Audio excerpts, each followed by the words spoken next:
की धांधलियों से मचता था हाहाकार वहाँ,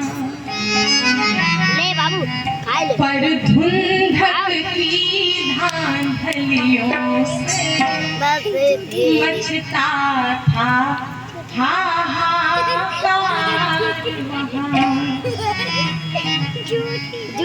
इतने पाप बढ़ गए कि अंधकारी धीरे धीरे वैश्याओं के घर जाने लगा।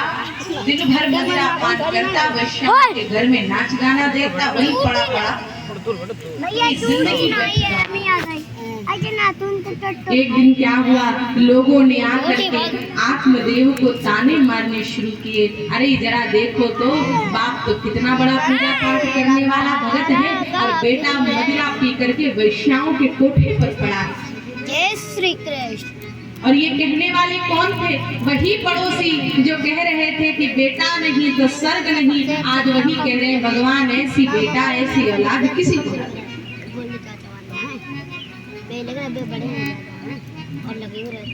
ये समाज है, अच्छा करने चलोगे तो लोग क्या कहेंगे?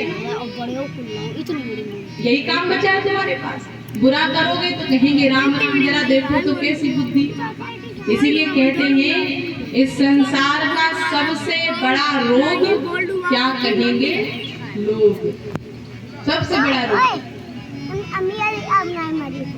आत्मदेव व्याकुल होकर परेशान होकर अपने छोटे बेटे गोकर्ण के पास आए।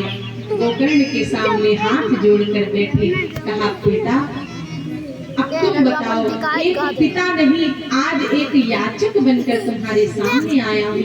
अब मैं क्या करूँ? मेरा बेटा ऐसा दुष्ट निकलेगा मुझे अंदाजा नहीं था। जिस बेटे की कामना के लिए मैं प्राण तक देने को तैयार हो गया, आज वही बेटा मेरी नाक कटा।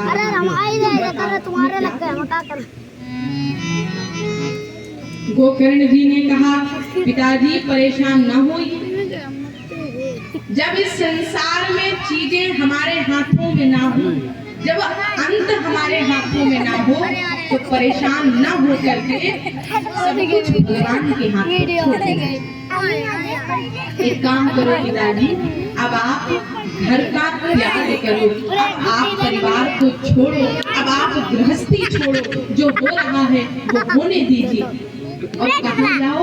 तो गोकर्ण कह रहे हैं पिताजी तदानीन्तु समागत्य गोकर्णो ज्ञान संयुतः